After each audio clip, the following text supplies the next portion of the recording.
नमस्कार, आप सभी का सॉल्यूशन एट क्लिक में स्वागत है। आज की इस वीडियो में हम भारत की राज्य व्यवस्था के ऊपर बने हुए प्रश्नों को डिस्कस करेंगे, क्योंकि भारत की राज्य व्यवस्था से लगभग हर परीक्षा में 5 से 7 प्रश्न पूछे जाते हैं। तो इन अंकों को बटोरने के लिए हमें भारत के संविधान को पढ़ना होगा, इसके हर एक अनुच्छेद को हमें जानना होगा। तो भारत के संविधान का एक महत्वपूर्ण भाग है इसकी उद्देशिका यानी प्रस्तावना। तो एक बार मैं फटाक से इसकी प्रस्तावना को पढ़ देता हूं और फिर इसके ऊपर कौन कौन से प्रश्न बन सकते हैं इनको हम डिस्कस करेंगे।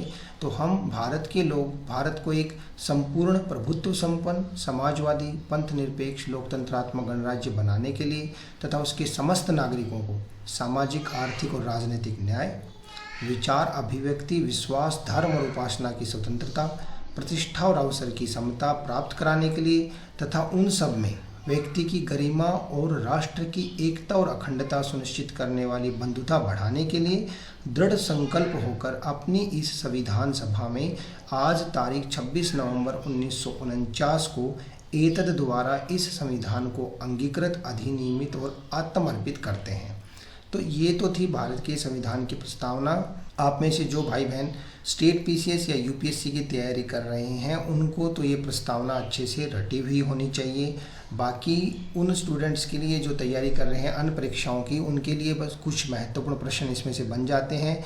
जैसे भारत के संविधान को कब अंगीकृत किया गया, तो ये 26 नवंबर 1949 को किया गया था। अब तक हमारे संविधान की प्रस्तावना में कितने संशोधन हो चुके हैं, तो ये हैं 2, जो कि संविधान के 42वें संशोधन के साथ इसमें जोड़े गए और ये 3 जनवरी 1977 से लागू हुए। आपको जो जानना है वह महत्वपूर्ण चीज़ है कि संविधान के कौन से संशोधन के तहत प्रस्तावना में बदलाव किया गया है, तो वह है 42वां संशोधन। इसके तहत सबसे पहले समाजवादी और पंथ निरपेक्ष शब्दों को जोड़ा गया संपूर्ण प्रभुत्व संपन्न समाजवादी पंथ निरपेक्ष लोकतंत्रात्मक गणराज्य बनाने के लिए, और दूसरा राष्ट्र की एकता और अखंडता, तो राष्ट्र की एकता के शब्द को भी इसमें जोड़ा गया। तो प्रश्न बनेंगे कि कौन से शब्दों को जोड़ा गया, तो वह भी आपको पता होना चाहिए। कब संविधान में संशोधन किया गया वह भी आपको पता होना चाहिए, और इसके साथ साथ कौन से संविधान के संशोधन के तहत इनको अंगीकृत किया गया यह भी आपको पता होना चाहिए। इसके बाद क्या संसद संविधान की प्रस्तावना में बदलाव कर सकती है, तो पहले भी इसको लेकर बहुत सारे विवाद थे कि कर सकती है या नहीं, लेकिन अब यह स्पष्ट है कि संसद संविधान की प्रस्तावना में संशोधन कर सकती है, लेकिन उस हद तक ही जब तक यह इसकी मूल भावना या धारणा को ठेस ना पहुंचाए। इसके अलावा जो महत्वपूर्ण प्रश्न बन जाते हैं वह आते हैं भारत के संविधान की प्रस्तावना में किस तरह के न्याय को वर्णित किया गया है, तो आपको पता होना चाहिए सामाजिक आर्थिक और राजनीतिक, क्योंकि प्रश्न जब ऐसा बनेगा तो इसके साथ साथ वो धार्मिक भी जोड़ देंगे ऑप्शन में।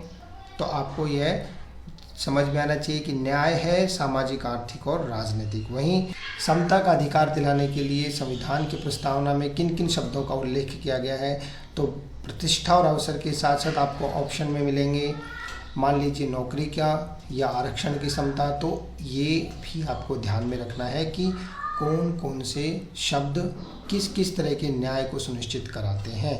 तो इन सब के साथ मैं संविधान की प्रस्तावना को यहीं पर समाप्त करता हूं और यह आशा करता हूं कि आपको यह अच्छे से समझ में आ गया होगा। कल से हम स्टार्ट करेंगे भारत के संविधान में लिखे हुए अनुच्छेद, और इनको एक एक करके हम विस्तार से जानेंगे और समझेंगे।